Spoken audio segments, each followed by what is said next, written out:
আসসালামু আলাইকুম ওরহমতুল্লাহি ওয়াবারাকাতুহ। 1 মিনিট মাদ্রাসা ইউটিউব চ্যানেলে সম্মানিত দিনী ভাই বোনেরা, আমি আশা করি আল্লাহ তাআলার অশেষ রহমতে আপনারা ভালো আছেন, সুস্থ আছেন। আলহামদুলিল্লাহ। আজ পবিত্র জুমার দিন আসরের নামাজ আদায় করার পরে আমার সাথে ভিডিওতে দেখানো এই দোয়াটি আমার সঙ্গে সঙ্গে বা সাথে সাথে অন্তত 10 বার পাঠ করবেন। দেখে দেখে হলেও অন্তত 10 বার পাঠ করে আল্লাহ তাআলার কাছে আপনার মনের নেক আশাগুলো যদি তুলে ধরেন, ছোট্ট একটি নিয়ম মেনে যদি 2 হাত তুলে দোয়া করতে পারেন, আল্লাহ তাআলা চাহে তো মাগরিবের আগেই আপনার মনের নেক আশা পূরণের সুসংবাদ পেতে পারেন। আপনারা জানেন পবিত্র জুমার দিন আল্লাহ তাআলা দোয়া কবুল করে থাকেন, তাই অনুরোধ করছি অবশ্যই কার কি মনের নেক আশাগুলো আছে সেগুলো চেয়ে নেবেন এই ভিডিওটির মাধ্যমে। ইসলামে জুমাবার একটি মর্যাদাপূর্ণ দিন। এই প্রসঙ্গে রাসূল সাল্লাল্লাহু আলাইহি ওয়াসাল্লাম বলেন, দিবস সমূহের মধ্যে জুমার দিন শ্রেষ্ঠ এবং তা আল্লাহর কাছে অধিক সম্মানিত। হাদিসে আরও বর্ণিত হয়েছে, সূর্য উদিত হওয়ার দিনগুলোর মধ্যে জুমার দিন সর্বোত্তম। এই দিনে আদম আলাইহিস সালামকে সৃষ্টি করা হয়েছে, এই দিনই তাকে জান্নাতে প্রবেশ করানো হয়েছে এবং এই দিনই তাকে জান্নাত থেকে বের করা হয়েছে। এছাড়াও হাদিসে পাওয়া যায় যে পবিত্র জুমার দিনের আসর সময়টি খুবই গুরুত্বপূর্ণ, কারণ এই সময় মুমিনদের জন্য বিশেষ কিছু আমলের কথা বলা আছে হাদিসে। আর সেই আমলগুলোর মধ্যে আমরা করতে পারি দোয়া, জিকির, ইস্তেগফার ইত্যাদি। আরেকটি আমলের কথা বিশেষভাবে উল্লেখ করা হয়েছে, সেটি হলো বিশেষ নিয়মে দরুদ পাঠের কথা। অর্থাৎ পবিত্র জুমার দিন আসর থেকে শুরু করে মাগরিব পর্যন্ত এই সময়টিতে আমরা বেশি বেশি দরুদ পাঠপূর্বক একটি ছোট্ট দোয়ার আমল করব। জুমাবারে একটি সময় দোয়া কবুলের কথা বলা হয়েছে হাদিসে। আবু হুরায়রা রাদিয়াল্লাহু তাআলা আনহু বলেন, রাসূল সাল্লাল্লাহু আলাইহি ওয়াসাল্লাম বলেছেন, জুমার দিনে এমন একটি সময় আছে, সেই সময়টা যদি কোনো মুসলিম নামাজ আদায়রত অবস্থায় থাকে এবং আল্লাহর কাছে কিছু চায়, আল্লাহ অবশ্যই তার সে চাহিদা বা দোয়া কবুল করবেন। এবং এরপর রাসূল সাল্লাল্লাহু আলাইহি ওয়াসাল্লাম হাত দিয়ে ইশারা করে সময়টির সংক্ষিপ্ততার ইঙ্গিত দেন। বুখারী শরীফের একটি হাদিস।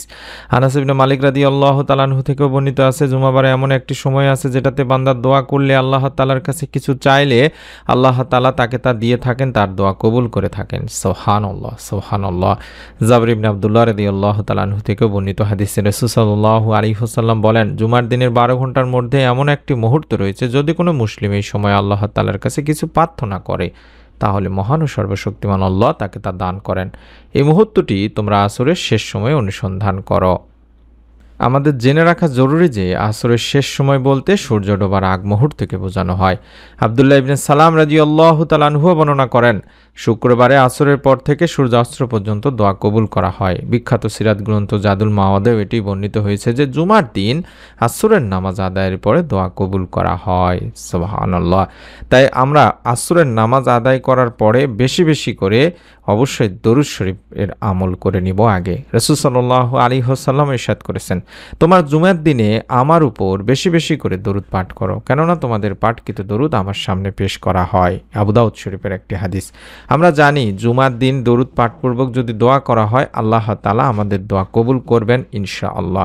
আবু উমামা রাদিয়াল্লাহু তাআলা আনহু থেকেও বর্ণিত হয়েছে, হাদিসে রাসূল সাল্লাল্লাহু আলাইহি ওয়াসাল্লামও বলেছেন, আমার উপর জুমার দিনে বেশি বেশি দরুদ পাঠ করো, কারণ আমার উম্মতের দরুদ পবিত্র জুমার দিন আমার কাছে পৌঁছানো হয়। যে ব্যক্তি আমার উপর সবচেয়ে বেশি দরুদ পাঠাবে, সে ব্যক্তি কিয়ামতের দিন আমার সবচেয়ে নিকটতম হবে। সুবহানাল্লাহ, সুবহানাল্লাহ। তাই আমাদের প্রথম কাজ হবে অন্তত 11 বার দরুদ শরীফ পড়ে নেওয়া। যে কোনো দরুদ ইব্রাহিম হোক কিংবা আল্লাহুম্মা সাল্লি ওয়া সাল্লিম আলা নাবিয়িনা মুহাম্মদ, যে দরুদটি আমি স্ক্রিনে দেখাচ্ছি, এটিও আপনি আগে অন্তত 11 বার বেশি বেশি করে পড়ে নেবেন বা তারও বেশি পড়বেন।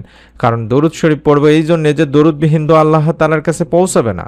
তাই দোয়ার সময় অবশ্যই আল্লাহ রাসূল সাল্লাল্লাহু আলাইহি ওয়াসাল্লামের উপরে দরুদ পড়ব, আল্লাহর প্রশংসা করব, তারপরে আমরা দোয়া করব।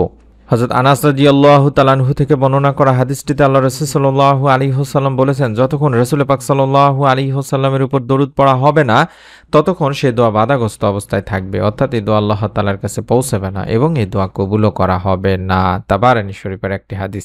তাই আমাদের প্রথম কাজ হবে দরুদটি অন্তত 11 বার বা তারও বেশি পড়ে নিয়ে মনের নেক আশা পূরণের জন্য এই ছোট্ট দোয়াটি অন্তত দেখে দেখে হলেও পাঠ করা। আমরা সবসময় আল্লাহ তাআলার কাছে এই সমস্ত কিছু চেয়ে থাকি, কিন্তু চাওয়ার নিয়ম না জানার কারণে অনেকের দোয়া আল্লাহ তাআলা কবুল করেন না।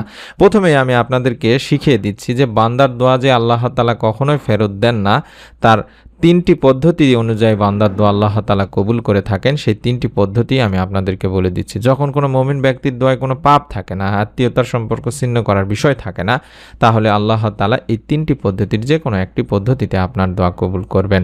সেই তিনটি পদ্ধতির ১ নম্বর হলো আপনি যে দোয়া করেছেন বা সে যে দোয়া করছে হুবহু তা কবুল করে দুনিয়াতেই দিয়ে দেওয়া হয় এর ফল। ২ নম্বর, তার দোয়ার প্রতিদান পরকালের জন্য সংরক্ষণ করে রাখা হয়। এবং ৩ নম্বর, দোয়ার মাধ্যমে তার অনুরূপ কোনো অমঙ্গলকে তার কাছ থেকে দূরে রাখা হয়। তাহলে বুঝতে পারছেন মুসনাদ আহমদের এই হাদিসটি থেকে যে আল্লাহ তাআলা আমাদের দোয়া সবসময় কবুল করে থাকেন। এর ফল দুনিয়াতে না পেলেও আপনি আখিরাতে ইনশাআল্লাহ পাবেন। তেমনই কার কি মনের নেক আশাগুলো আছে সেগুলো আপনারা এই আসরের নামাজ আদায় করার পরে এই ছোট্ট দোয়াটির মাধ্যমে আল্লাহ তাআলার কাছে তুলে ধরবেন। হযরত আনাস রাদিয়াল্লাহু তাআলা আনহু আল্লাহর রাসূল সাল্লাল্লাহু আলাইহি ওয়াসাল্লামের সঙ্গে বসা ছিলেন। এমন সময় এক ব্যক্তি এসে নামাজ আদায় করার পরে এই দোয়াটি পাঠ করলো। যে দোয়াটি দেখাচ্ছি এই দোয়াটি আপনারা আমার সাথে সাথে দেখে দেখে হলে অন্তত 10 বার পাঠ করবেন।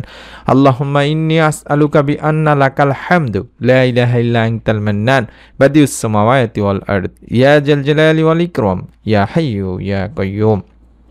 আমি দোয়াটি আবারও দেখায় দিব, কোনো সমস্যা নেই, আবারও বলে দিব। আপনারা মোবাইলে স্ক্রিনশট নিন কিংবা ভিডিওটিতে আবারও বের হয় না যে দেখতে থাকুন, ইনশাআল্লাহ দেখতে পাবেন দোয়াটি আবারও। এই দোয়াটির অর্থই হচ্ছে, হে আল্লাহ, আমি তোমার কাছে প্রার্থনা করি, তুমি তো সব প্রশংসার মালিক, তুমি ছাড়া কোনো উপাস্য নেই, তুমি দয়াশীল, তুমি আকাশসমূহ পৃথিবীর একমাত্র সৃষ্টিকর্তা, হে মহান সম্রাট ও সর্বোচ্চ মর্যাদার অধিকারী, হে চিরঞ্জীব, হে সর্বময় ক্ষমতার অধিকারী। তখন নবীজি সাল্লাল্লাহু আলাইহি ওয়াসাল্লাম বললেন, এ ব্যক্তি ইসমে আজম পড়ে দোয়া করেছে। ইসমে আজম মহান আল্লাহর এমন নাম যে নামে ডাকলে মহান আল্লাহ সাড়া দেন, আর যে নামে তার কাছে চাওয়া হলে তিনি সব চাওয়া পূরণ করেন। আবু দাউদ শরীফের একটি হাদিস। অর্থাৎ যে দোয়াটি আমি দেখাচ্ছি এটি হলো ইসমে আজমের দোয়া। এই দোয়াটি আপনাকে পড়তে হবে নিয়ম মেনে। প্রথম নিয়ম হচ্ছে আপনারা আসরের সালাত আদায় করার পরে অন্তত 11 বার বা তারও বেশি দরুদ শরীফ পাঠ করবেন। চাইলে যে দরুদটি আমি স্ক্রিনের মধ্যে দেখাচ্ছি এই দরুদটি আপনি পড়তে পারেন। অর্থাৎ আল্লাহুম্মা সাল্লি ওয়া সাল্লিম আলা নবী ইনা মুহাম্মদ, আল্লাহুম্মা সাল্লি ওয়া সাল্লিম আলা নবী ইনা মুহাম্মদ। দরুদ পড়ব এই জন্য যে দরুদবিহীন দোয়া যেহেতু আল্লাহ তাআলার কাছে পৌঁছায় না, তাই দোয়ার সময় অবশ্যই আল্লাহর প্রশংসার পাশাপাশি দরুদ শরীফ পড়ে নিব।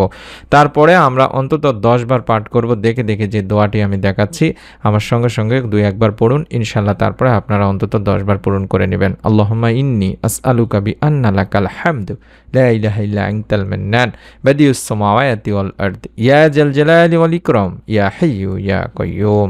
আশা করছি আপনারা আমার সঙ্গে সঙ্গে পড়েছেন, কিংবা আপনি না পড়ে থাকলে এবার আবারও বলছি, এভাবে আপনি অন্তত 10 বার পড়বেন। আল্লাহুম্মা ইন্নী আসআলুকা বিআন্না লাকাল হামদু লা ইলাহা ইল্লা আনতাল মান্নান বাদিউস সামাওয়াতি ওয়াল আরদ ইয়া জাল জালালি ওয়াল ইকরাম ইয়া হাইয়্যু ইয়া কাইয়্যুম। এভাবে অন্তত আপনারা 10 বার পাঠ করে 2 হাত তুলে আল্লাহ তাআলার কাছে প্রথমে আল্লাহর দোয়ার শুরুতে প্রশংসা করে নেবেন। আল্লাহর প্রশংসা স্বরূপ সূরা ফাতিহা পড়তে পারেন অথবা আলহামদুলিল্লাহ শুধু বলতে পারেন। তারপরে আপনি বিশ্বনবী সাল্লাল্লাহু আলাইহি সাল্লামের উপর দরুদ পাঠ করে আপনার মনের যত নেক ও ভালো ইচ্ছেগুলো আছে সেগুলো আল্লাহ তাআলার কাছে তুলে ধরবেন এবং আল্লাহ তাআলার কাছে মনের মধ্যে শতভাগ বিশ্বাস নিয়ে চাইবেন, নিয়ত করে চাইবেন। ইনশাআল্লাহ রাব্বুল আলামিন আপনার মনের নেক আশা পূরণ করেই দেবেন। মনের মধ্যে শতভাগ বিশ্বাস নিয়ে নিয়ত করে আমলটি করুন এবং এরকম নতুন আমলের ভিডিওগুলো 1 মিনিট মাদ্রাসা চ্যানেলে সর্বপ্রথম দেওয়া হয়ে থাকে। তাই সর্বপ্রথম দেখার জন্য, পাওয়ার জন্য অবশ্যই চ্যানেলটি সাবস্ক্রাইব করে বেল বাটনটি অন করে রাখতে ভুলবেন না। সকলে ভালো থাকুন, সুস্থ থাকুন। নতুন ভিডিও দেখার আমন্ত্রণ জানাচ্ছি। আসসালামু আলাইকুম ওয়া রাহমাতুল্লাহি ওয়া বারাকাতুহু।